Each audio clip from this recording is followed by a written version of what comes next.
کہاں سے ہے؟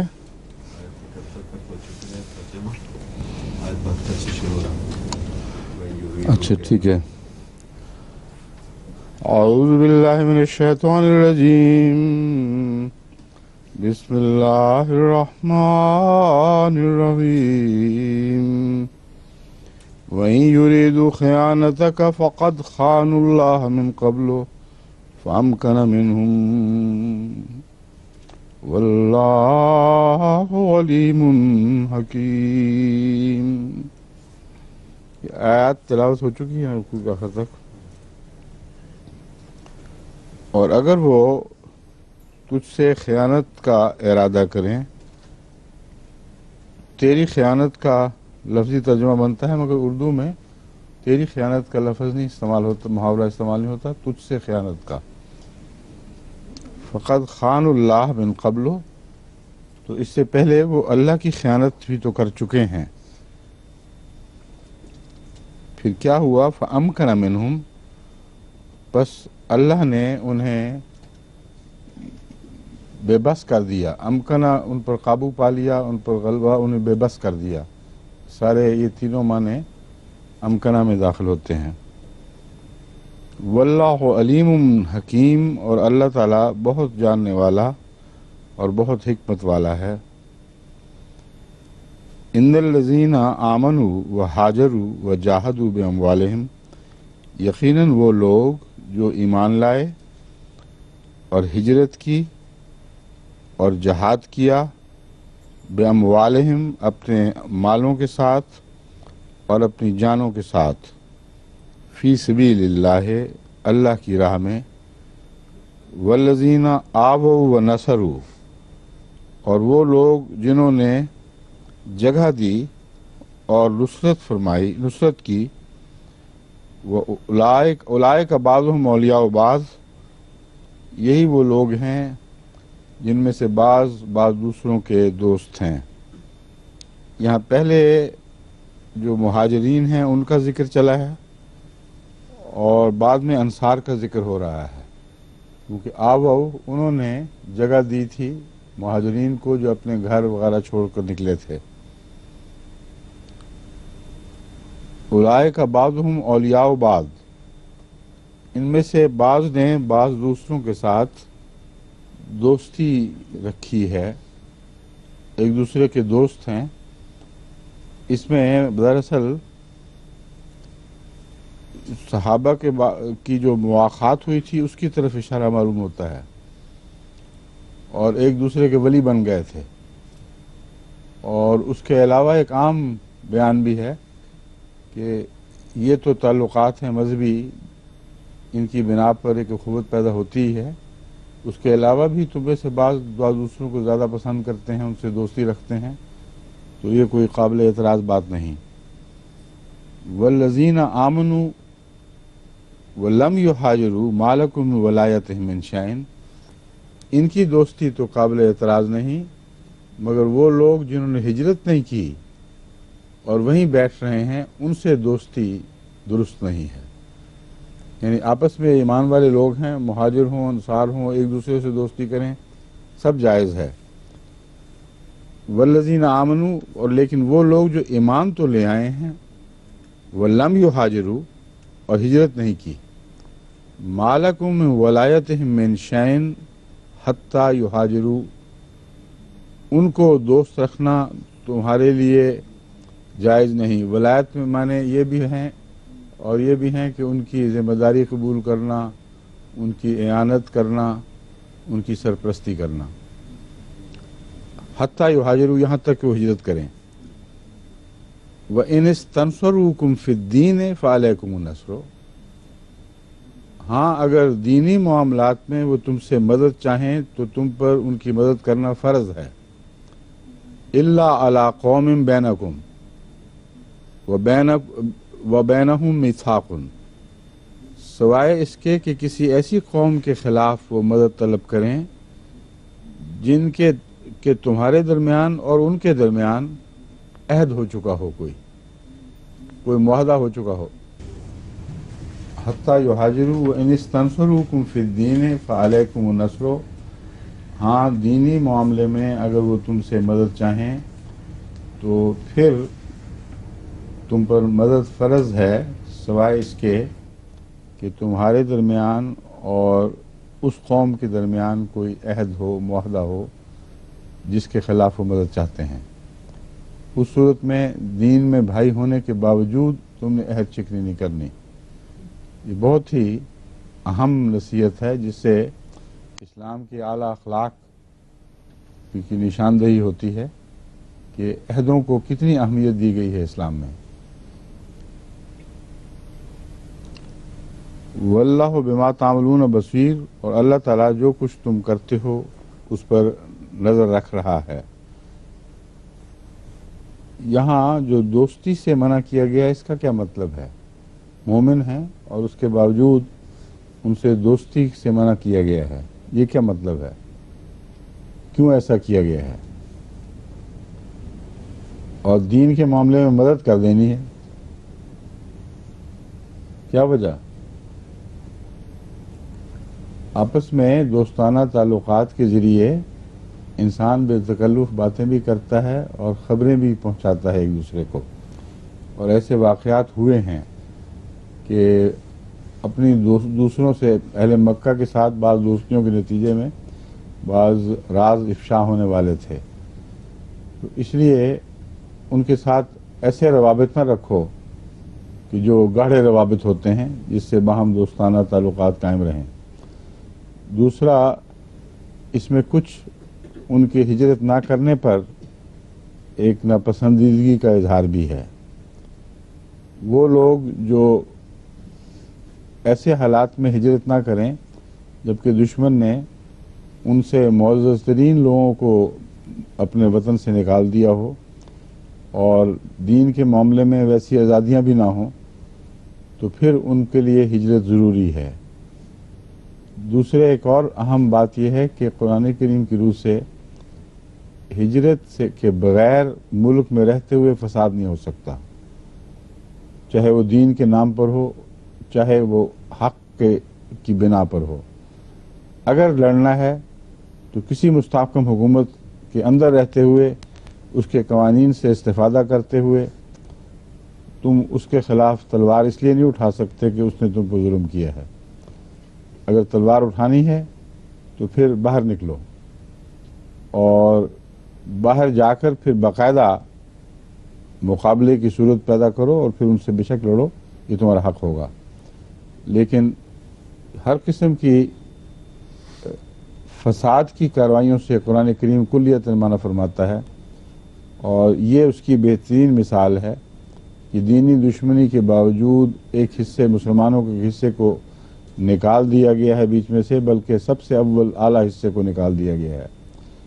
اس کے باوجود مکے میں رہتے ہوئے کسی کو اہل مکہ کے خلاف کسی کارروائی کی اجازت نہیں ہے۔ ہجرت کا ہے کہ ہجرت کرو، اور اگر وہ ہجرت نہیں کرتے تو بعد میں جو ان سے مقابلے ہونے ہیں اس میں بھی وہ شامل نہیں ہو سکتے۔ اس لیے جو ان کا فرض ہے کہ اپنے ہم مذہب لوگوں کے ساتھ غیروں کے ساتھ دفاع یا جہاد میں شامل ہوں، اس سے بھی محروم ہو جائیں گے۔ اس لیے کچھ ناراضگی کا اظہار تو ظاہر ہے اس سے کہ ان کے ساتھ دوستی نہ کرو۔ ہاں اگر ایسی مجبوری پیش ہو کہ دین کے حوالے سے وہ مدد کے محتاج ہوں اور مدد مانگیں تو پھر بے شک دے دو۔ والذین کفروا بعضهم اولیاء بعض، اسی طرح جس طرح مومن بعض دوسرے مومنوں کے دوست ہیں، کفار بھی جنہوں نے کفر، والذین کفروا جن لوگوں نے کفر کیا، بعضهم اولیاء بعض، ان میں سے بعض کے دوست ہیں۔ الا تفعلوہ تکن فتنۃ فی الارض وفساد کبیر، اگر تم ایسا نہ کرو تو زمین میں بہت سا فتنہ پیدا ہوگا اور بہت بڑا فساد برپا ہوگا۔ کیا مطلب ہے اس کا؟ الا تفعلوہ تکن فتنۃ فی الارض وفساد کبیر، کیسا نہ کرو؟ کیوں جی؟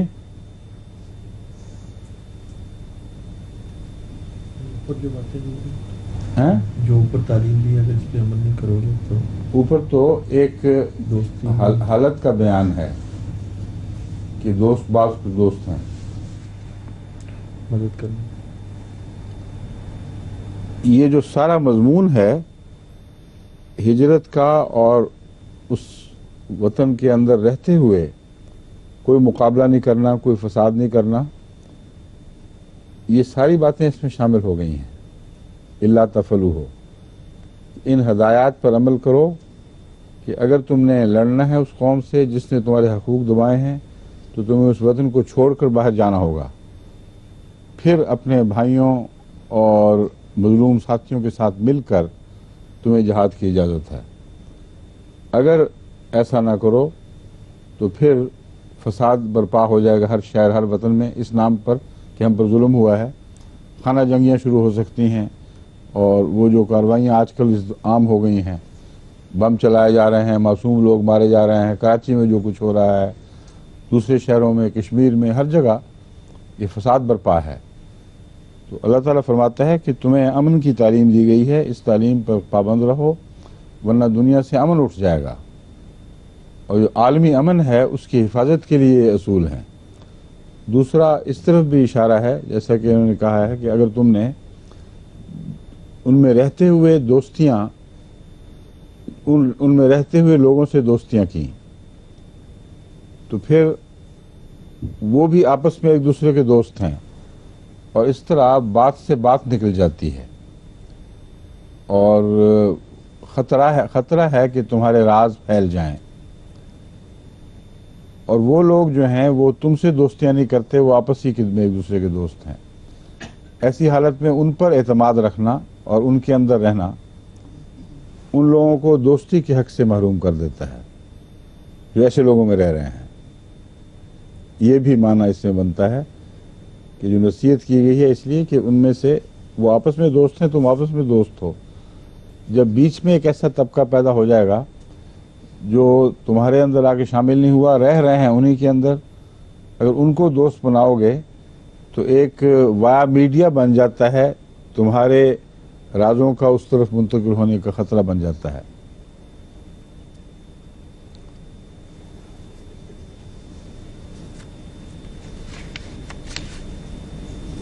آگے ایک اور بات ہے بہت عجیب.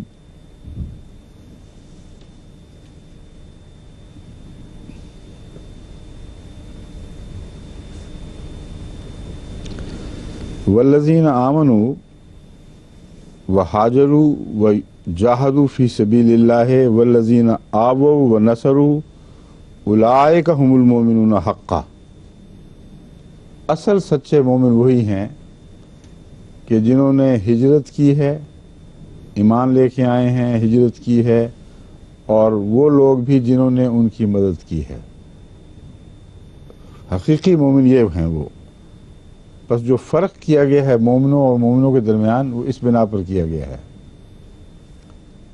جو بیچ پیچھے بیٹھے رہ گئے ہیں ان کو یہ تو نہیں کہا تم مومن نہیں ہو، لیکن انہوں نے خود اپنے عمل سے اپنے اوپر ایک شک کا پردہ سا ڈال دیا ہے. اس لیے ان کے متعلق مومن تسلیم کرتے ہوئے بھی مومنون حقا کا فتویٰ نہیں دیا جا سکتا. کھل کر نتھر کر وہ کھلے عام مومن ثابت نہیں ہو سکے پوری طرح. لہم مغفرت و رزق کریم، ان کے لیے بخشش اور معزز رزق، عزت والا رزق مقدر ہو چکا ہے، یا ان کے لیے ہوگا. معنی وہی ہے کہ خدا کے نزدیک ان کے لیے مغفرت بھی ہے اور رزق بھی مقرر ہو چکا ہے جو ان کو ملے گا.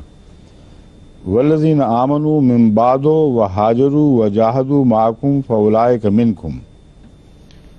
اور وہ لوگ جو ایمان لائے بعد میں، وہاجروا اور ہجرت کی، وجاہدوا معکم اور تمہارے ساتھ مل کے جہاد کیا.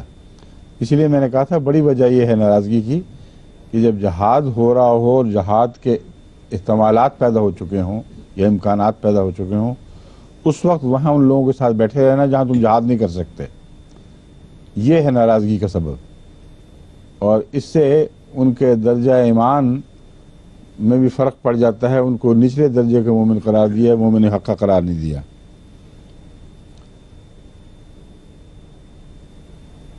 معکم فاولئک منکم، بس تمہارے یہ لوگ ہیں جو حقیقت میں تمہارے ہیں۔ وَأُولُو الْأَرْحَامِ بَعْضُهُمْ أَوْلَىٰ بِبَعْضٍ فِي کتاب اللہ، اس کے علاوہ رشتہ داریوں کے بھی کچھ تقاضے ہیں۔ ایک تو ایمانی رشتے ہیں جن کے متعلق بیان واضح کر دیا کہ کس قسم کے ہونے چاہیے اور کیا کیا شرائط ہیں۔ وَأُولُو الْأَرْحَامِ بَعْضُهُمْ أَوْلَىٰ بِبَعْضٍ فِي کتاب اللہ، اور اولو الارحام میں سے بھی بعض اللہ کے نزدیک بعض دوسروں پر فوقیت رکھتے ہیں، زیادہ قریب ہیں۔ یعنی رحمی رشتوں میں جس طرح وراثت کے قوانین سے پتہ چلتا ہے، بعضوں کے بعضوں پر زیادہ حق ہیں، بعضوں کو نسبتاً کم ہیں، وہ اپنی جگہ قائم ہیں۔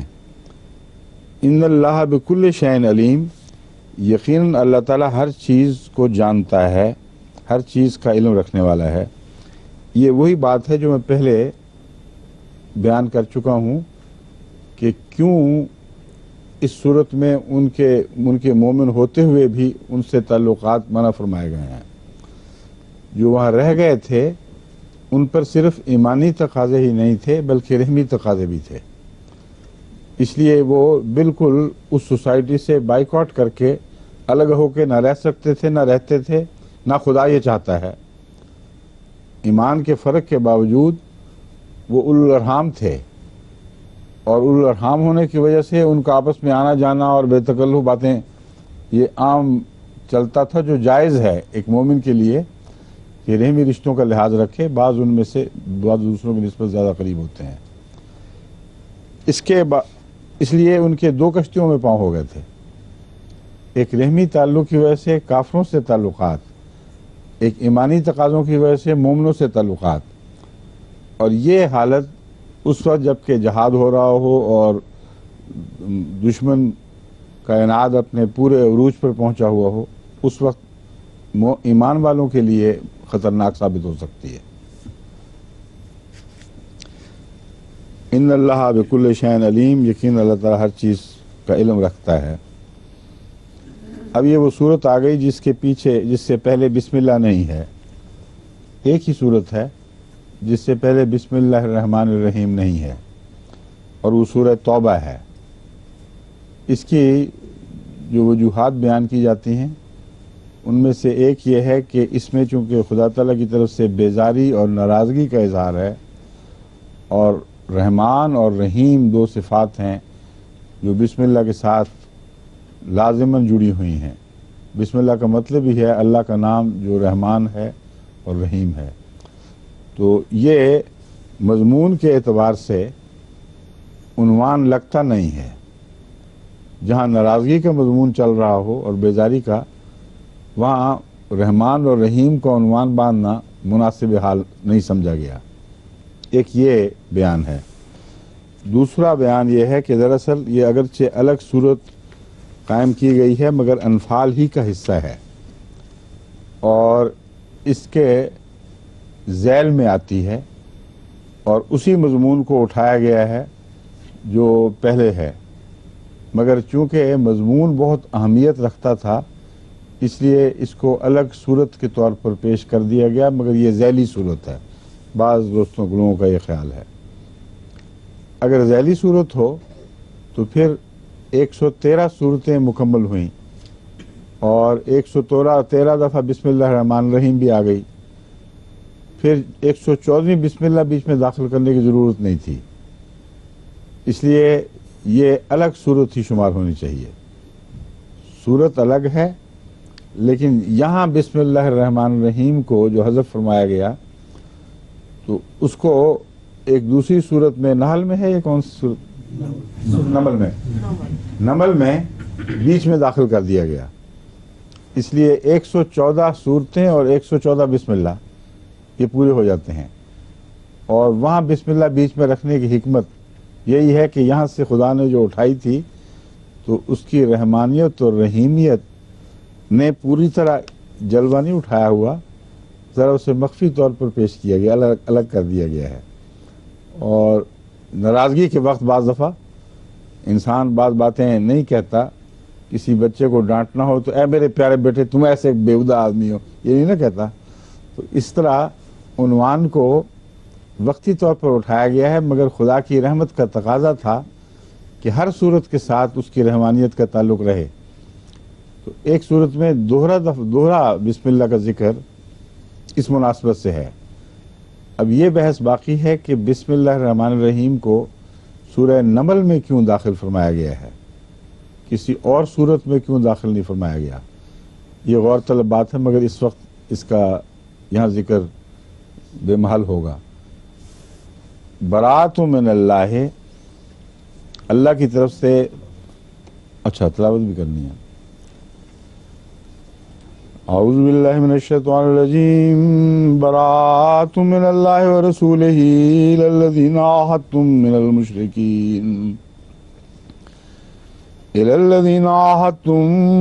المشرکین فسیحوا فی الارض اربعۃ اشہر واعلموا انکم غیر معجز اللہ وان اللہ مخزی الکافرین.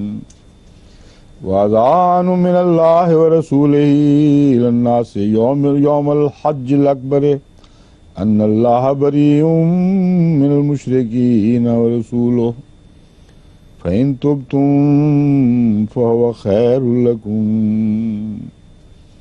وَإِن تَوَلَّيْتُمْ فَاعْلَمُوا أَنَّكُمْ غَيْرُ مُعْجِزِ اللَّهِ وَبَشِّرِ الَّذِينَ كَفَرُوا بِعَذَابٍ أَلِيمٍ. إِلَّا الَّذِينَ عَاهَدتُّم مِّنَ الْمُشْرِكِينَ ثُمَّ لَمْ يَنقُصُوكُمْ شَيْئًا وَلَمْ يُظَاهِرُوا عَلَيْكُمْ أَحَدًا فَأَتِمُّوا إِلَيْهِمْ عَهْدَهُمْ إِلَىٰ مُدَّتِهِمْ إِنَّ اللَّهَ يُحِبُّ الْمُتَّقِينَ. فَإِذَا انسَلَخَ الْأَشْهُرُ الْحُرُمُ فَاقْتُلُوا الْمُشْرِكِينَ حَيْثُ وَجَدتُّمُوهُمْ وَخُذُوهُمْ وَاحْصُرُوهُمْ وَاقْعُدُوا كُلَّ مَرْصَدٍ فَإِن تَابُوا وَأَقَامُوا الصَّلَاةَ وَآتَوُا الزَّكَاةَ فَخَلُّوا سَبِيلَهُمْ إِنَّ اللَّهَ غَفُورٌ رَّحِيمٌ.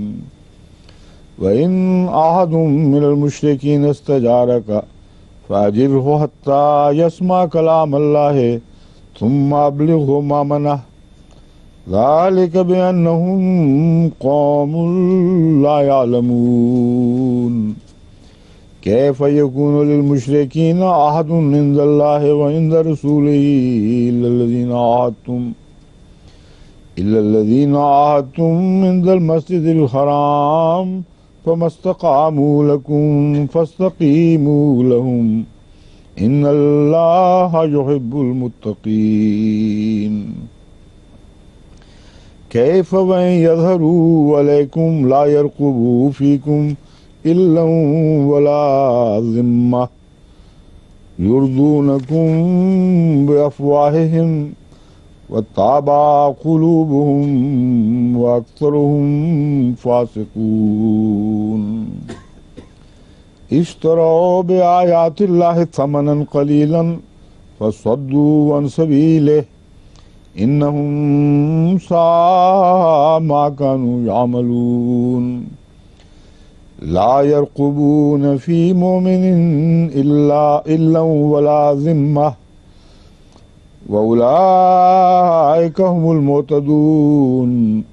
فإن تابوا وأقاموا الصلاة وآتوا الزكاة فإخوانكم في الدين ونفصل الآيات لقوم يعلمون.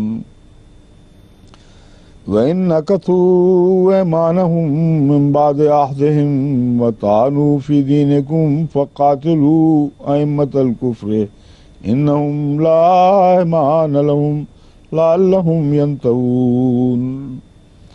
أَلَا تُقَاتِلُونَ قَوْمًا نَكَثُوا أَيْمَانَهُمْ وَهَمُّوا بِإِخْرَاجِ الرَّسُولِ وَهُمْ بَدَؤُوكُمْ أَوَّلَ مَرَّةٍ أَتَخْشَوْنَهُمْ فاللہ حق ان تخشوہ ان کنتم مؤمنین. قاتلوہم یعذبہم اللہ بایدیکم ویخزہم وینصرکم علیہم ويشفي صدور قوم مؤمنين ويذهب غيظ قلوبهم ويتوب الله على من يشاء والله عليم حكيم أم حسبتم أن تتركوا ولما يعلم الله الذين جاهدوا منكم ولم يتخذوا من دون الله ولا رسوله ولا المؤمنين وليجا والله خبير بما تعملون.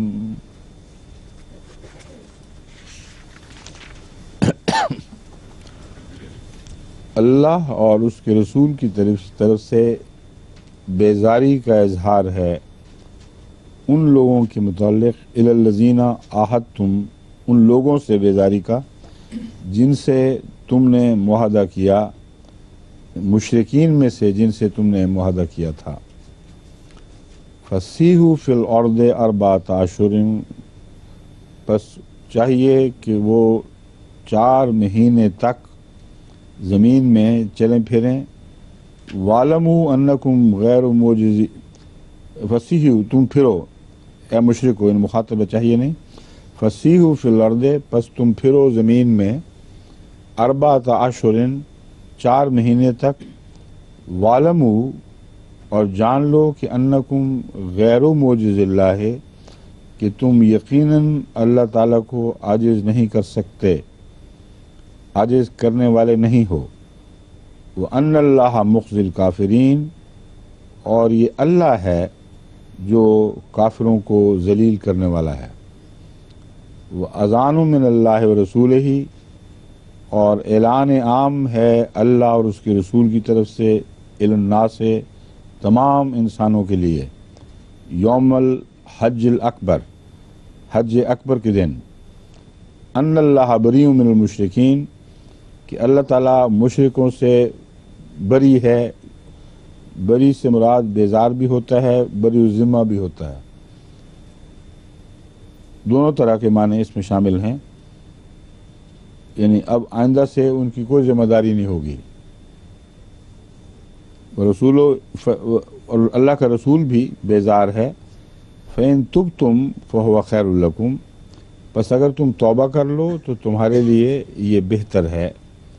وَإِن تَوَلَّيْتُمْ، اور اگر تم پھر جاؤ، فَاعْلَمُوا، تو جان لو، انکم غیر معجز اللہ، کہ تم اللہ کو تو عاجز نہیں کر سکتے.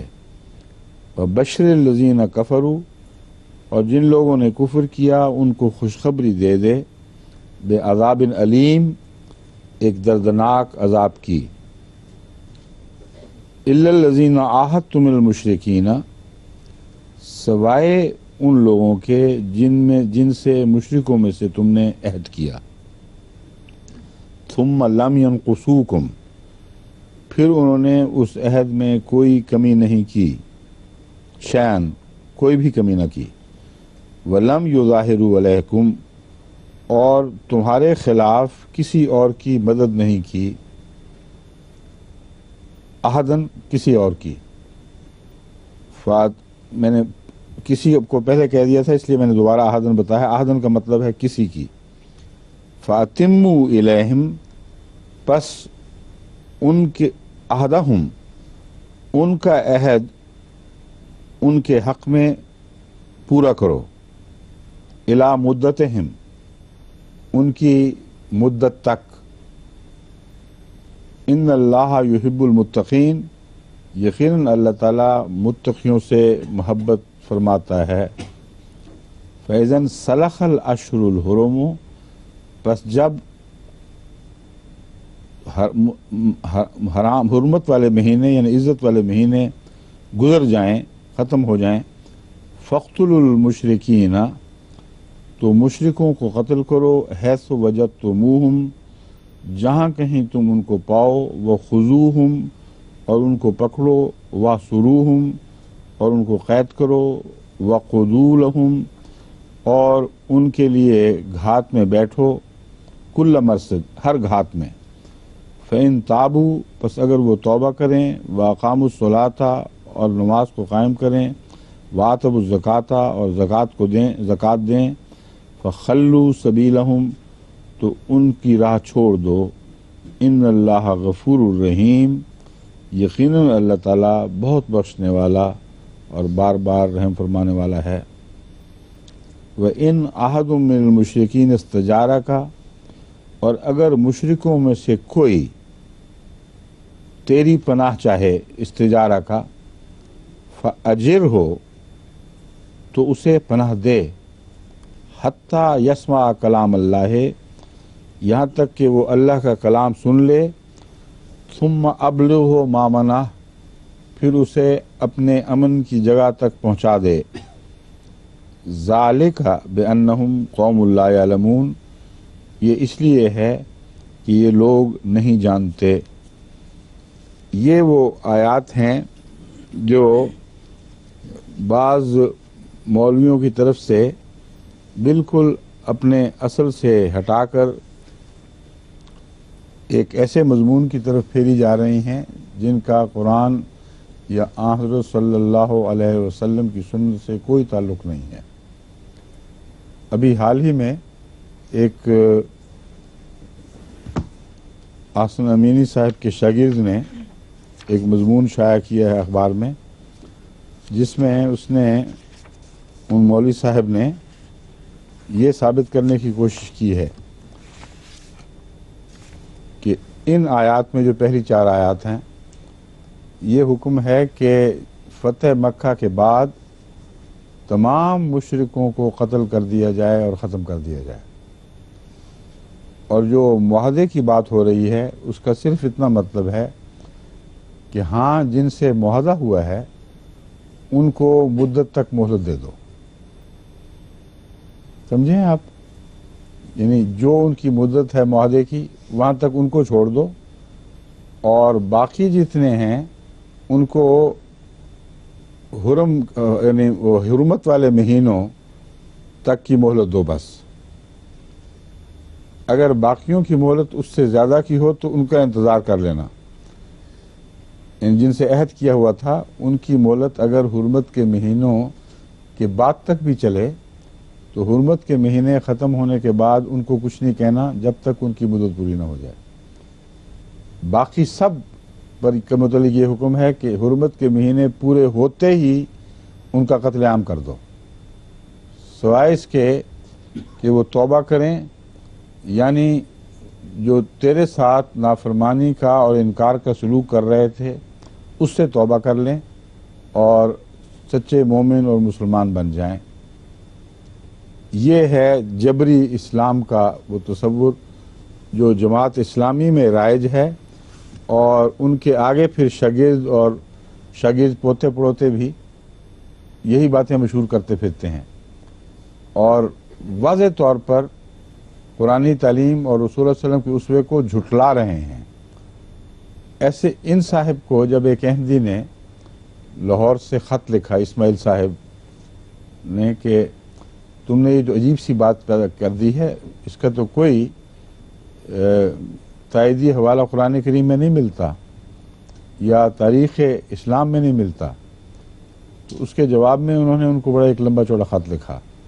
اس میں لکھا کہ جو اصل بات میں تمہیں اب سمجھا دیتا ہوں، قرآن کے مطالعہ سے جو خدا تعالیٰ کی سنت قطعی طور پر ثابت ہوتی ہے وہ یہ ہے کہ جو نبی کے مخاطب اولین مخاطب ہوں ان سے 2 طرح کے سلوک کیے جاتے ہیں۔ اول، اگر نبی کو ہجرت کر کے مقام ہجرت پر غلبہ نصیب نہ ہو جائے تو اس صورت میں اللہ تعالیٰ ان سب کو کلیتاً مٹا دیتا ہے اور کچھ بھی باقی نہیں چھوڑتا ان کا، اور یہ آسمانی عذابوں کے ذریعے ایسا کرتا ہے۔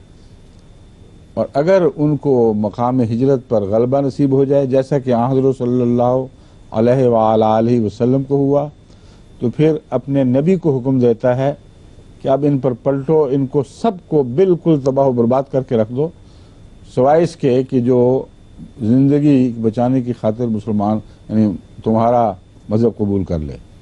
یہ انہوں نے تاریخ مذہب نکالی ہے قرآن کے حوالے سے اپنی طرف سے، اور قرآن کریم اس تاریخ کو کلیتاً جھٹلا رہا ہے۔ حضرت ابراہیم علیہ الصلوۃ والسلام کی دفعہ کیا ہوا تھا، اور بعد میں جن لوگوں نے حضرت یوسف کو تکلیفیں دیں اور دوسرے انبیاء کا ذکر جو قرآن کریم میں ملتا ہے بنی اسرائیل کے انبیاء کا، ان کے زمانے میں کب اللہ تعالیٰ نے ان کو اس طرح تہس نہس کیا ہے یا انبیاء کے ہاتھوں ان کا صفایا کر دیا ہے؟ بالکل برعکس تاریخ ہے جو قرآن کریم پیش کر رہا ہے۔ حضرت نوح کے حوالے سے یہ بات ملتی ہے، مگر اس میں قرآن کریم نے وجہ بیان فرما دی ہے۔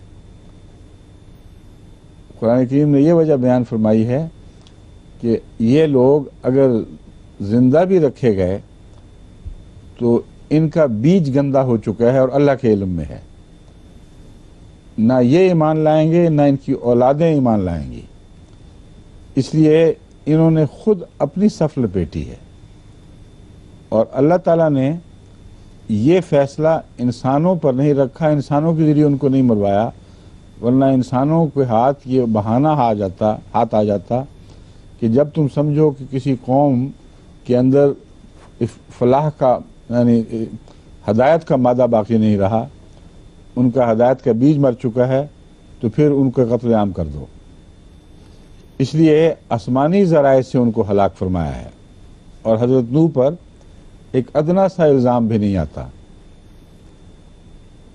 پھر یہ کہ حضرت نوح کی عمر جو بتائی جاتی ہے وہ تو 950 سال کی عمر ہے، اور یہ کہتے ہیں کہ 950 ان مولوی صاحب نے ایک نتیجہ یہ نکالا ہے کہ اس کی عمر کے اندر یہ واقعہ ہونا ضروری ہے کہ اس کی قوم کے تمام مشرکین کو کلیتاً ہلاک کر دیا جائے۔ انہوں نے تو مشرکین کا لفظ بھی آخر پہ اڑا دیا ہے، ان کے خط کی جو نقل پڑی ہوئی ہے میرے پاس، اس سے پتہ چلتا ہے وہ کہتے ہیں وہ ہر مخاطب مراد ہے اس میں۔ تو 950 سال جو یہ مانتے ہیں، ہم جو اس کی تشریح کرتے ہیں اس کو ایک طرف رکھیں ابھی، یہ مولوی مانتے ہیں کہ حضرت نوح واقعتاً اپنی ذات میں 950 سال تک زندہ رہے۔ 950 سال کی عمر میں تو حضرت ابراہیم پیدا ہو چکے تھے، اور 950 پورا ہونے تک 60 سال کی عمر تھی حضرت ابراہیم علیہ السلام کی۔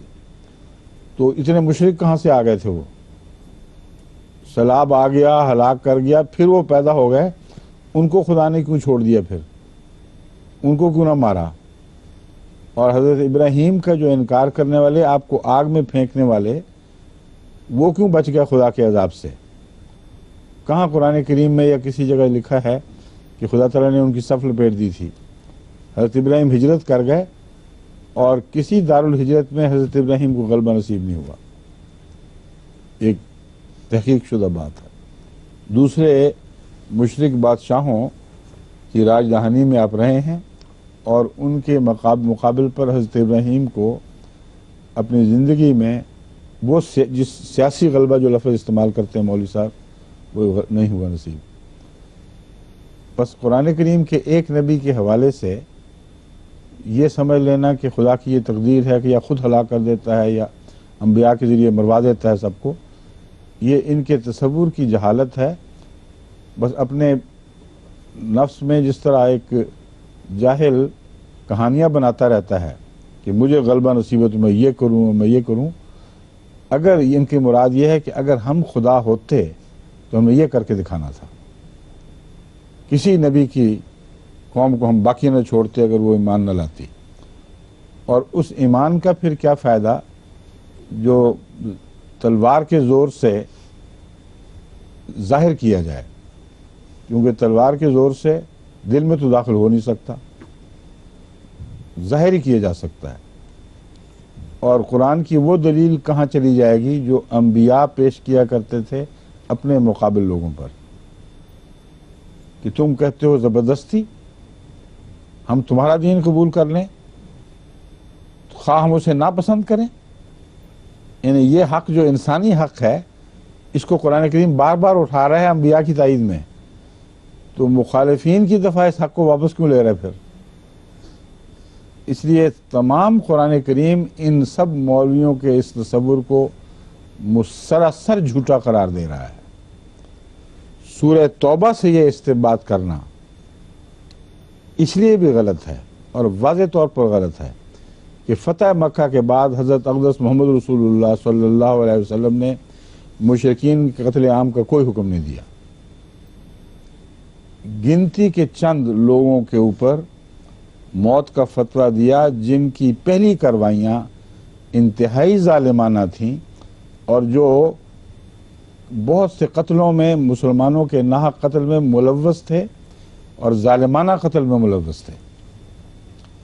اس بنا پر ان کے متعلق یہ فرمایا گیا کہ ان کو قتل کرنا ہے، لیکن جب معافیاں بعضوں نے ہوشیاری سے معافیاں مانگی تو معافیاں بھی مل گئیں، تو یہ حکم خداوندی پھر کہاں چلا گیا؟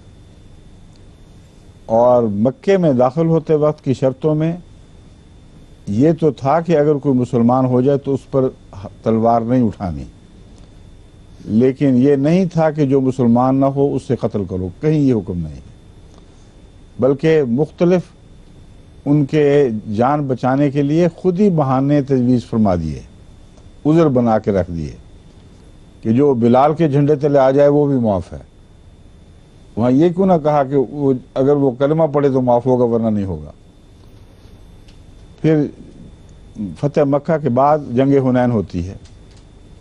جنگ حنین میں وہ قبیلہ جس نے حد سے زیادہ سختی سے مسلمانوں پر حملہ کیا تھا، تیر انداز بنو غطفان، کیا نام تھا ان کا؟ حوازن تو وہ قبیلہ ہے جو حضرت حلیمہ دائی والا قبیلہ، ان کو تو معافی ملی تھی ان کے حوالے سے، حضرت حلیمہ دائی کے حوالے سے، لیکن بنو غفران یا اسی قسم کا نام تھا، وہ نام چھوڑ دیں، اپنا نام بتانا آپ مجیدہ، کیونکہ کل والا نام غلط بتا دیا تھا آپ نے۔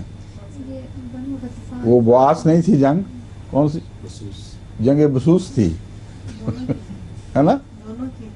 نہیں وہ تو دونوں ہی تھیں، مگر جس اونٹنی والے حوالے میں جو جنگ تھی وہ بسوس کی تھی، جو لمبا چلی ہے بہت، بسوس تھی نا وہ بواس تو ہے ہی، اس کا انکار نہیں میں کہہ رہا، مگر میں کہتا ہوں پرانی باتیں پڑھی ہوئی بعض دفعہ پوری طرح یاد نہیں رہتی، اس لیے ناموں میں اگر کچھ اونچ نیچ ہو جائے تو اتنی احتیاطی کافی ہے کہ مجھے قطعی علم نہیں ہے غالباً یہ ہے یا غالباً وہ ہوگا، واقعہ درست ہونا چاہیے، سمجھیں آپ؟ تو جہاں تک واقعات کا تعلق ہے یہ واقعات قطعی ہیں کہ ان قبیلوں کے، اس قبیلے کے مرد و زن کو بھی جنہوں نے تیر اندازی کر کے پہلے حلے میں مسلمانوں کے پاؤں اکھیڑ دیے تھے، ان کا بھی قتل عام نہیں کروایا آپ نے۔ اور جہاں تک غلام بنانے کا تعلق ہے، حضرت حلیمہ کے تعلق میں جب رسول اللہ صلی اللہ علیہ وسلم سے خیرات مانگی گئی تو آپ نے ان کی عورتیں، ان کے بچے بھی آزاد کر دیے۔ جہاں تک حاتم طائی کے قبیلے کا تعلق ہے، آپ نے فرمایا کہ اس کا احسان ہے بنی نوع انسان پر، عرب پر، اس لیے اپنے طور پر اس کے احسان کی خاطر آپ نے بدلہ دیا ہے اور فرمایا کہ میں اپنے حصے کے آزاد کرتا ہوں، نتیجتاً سب مسلمانوں نے آزاد کر دیے۔ تو وہ قتل عام جو مولوی دیکھنا چاہتے ہیں وہ کہاں گیا؟ تھی خبر گرم کے غالب کے اڑیں گے پرزے، دیکھنے ہم بھی گئے تھے پر تماشا نہ ہوا۔ ان مولویوں کو کہیں وہ تماشا نظر نہیں آئے گا جو یہ پرزے اڑا کر دیکھنا چاہتے ہیں۔ جہالت کی باتیں ہیں جو قرآن کریم کی طرف منسوب کر کے قرآن اور رسول اور حضرت صلی اللہ علیہ وآلہ وسلم کی فہم قرآن کی حد تک کرتے ہیں۔ ان آیات میں جن مشرکین کا ذکر ہے وہ وہی مشرکین ہیں جنہوں نے مسلسل شرارتیں کر کے یہاں تک کہ عہدوں کی پابندیاں نظر انداز کر کے مسلمانوں کو اذیت دی اور دیتے رہے، یہاں تک کہ اللہ تعالیٰ نے غلبہ عطا فرمایا۔ پھر پہلا تابو جو ہے وہ تابو عام ہے، وہ ہے اپنے اس رویے سے باز آ جائیں تو پھر ان کو چھوڑ دو.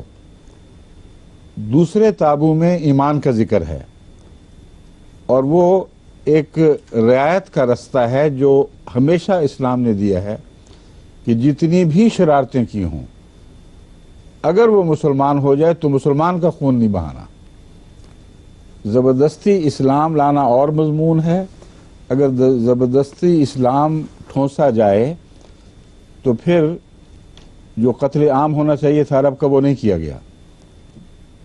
لیکن لڑائی کے دوران آخری وقت بہت سامنے دیکھتے ہوئے بھی اگر کوئی کہہ دے کہ میں مسلمان ہوں تو چونکہ مسلمان کا قتل مسلمان پر جائز نہیں، یہ ہے رعایت جس کی وجہ سے کئی لوگ اپنی جان بچا لیتے تھے. اور جس نے نہیں جان بخشی نہیں کی جس مسلمان نے ایسے موقع پر یہ سمجھتے ہوئے کہ اس نے اپنی جان بچانے کی خاطر ایسا کیا ہے، اس پر حضرت صلی اللہ علیہ وسلم بڑے سخت ناراض ہوئے. بس یہ ہے مضمون جو سورہ توبہ کا ملتا ہے. اور ان مولوی صاحب کے استنباط کو جھٹلانے کے لیے یہ اکیلی آیت کافی ہے.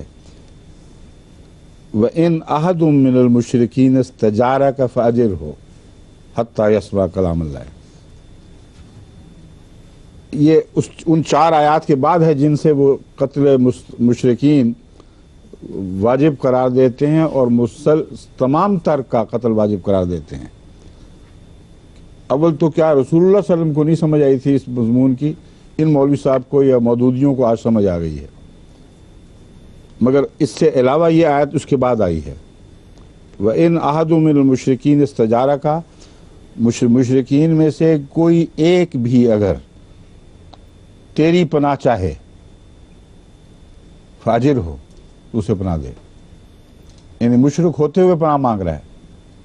مشرک ہوتے ہوئے رسول اللہ صلی اللہ علیہ وسلم کو وہ آیت کیوں یاد نہ رہی جس میں اللہ کا حکم تھا کہ فتح مکہ کے بعد ان کا قتل عام کرنا ہے؟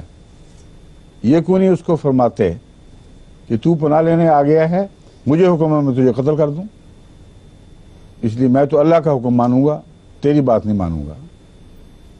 یہ سمجھانے کی بجائے اللہ یہ کہتا ہے پھر تو ایسی بات نہیں کرنی، اس کو پناہ دے. پناہ دینے کے بعد کیا کر؟ ایمان کی کوئی شرط نہیں، کیونکہ لڑائی والی پناہ نہیں ہے. یہ جب لڑائی کے لیے کوئی نکلتا ہے تو اپنی جان فورفیٹ کر دیتا ہے، اپنی جان کے حق سے دستبردار ہو جاتا ہے، اس لیے اس کا قتل جائز ہے. لیکن یہاں ایک آدمی از خود آ گیا، لڑا نہیں ہے، کہتا مجھے پناہ دو، میں اس جھگڑے میں نہیں پڑتا، فساد ہو رہا ہے، مجھے اپنی جان کا خطرہ ہے. فرمایا کہ اس کو پناہ دے، پھر کلام اللہ سنا دے اس کو، اور یہ شرط نہ رکھ کہ وہ ایمان لاتا ہے کہ نہیں. ثم ابلغہ ما منعہ، پھر اسے واپس اس کے امن کی جگہ پہ چھوڑ دے جہاں اس کو جانا ہے. یہاں جو تصویر کھینچی گئی ہے وہ غالباً ایک مسافر یا مسافروں کی تصویر کھینچی گئی ہے.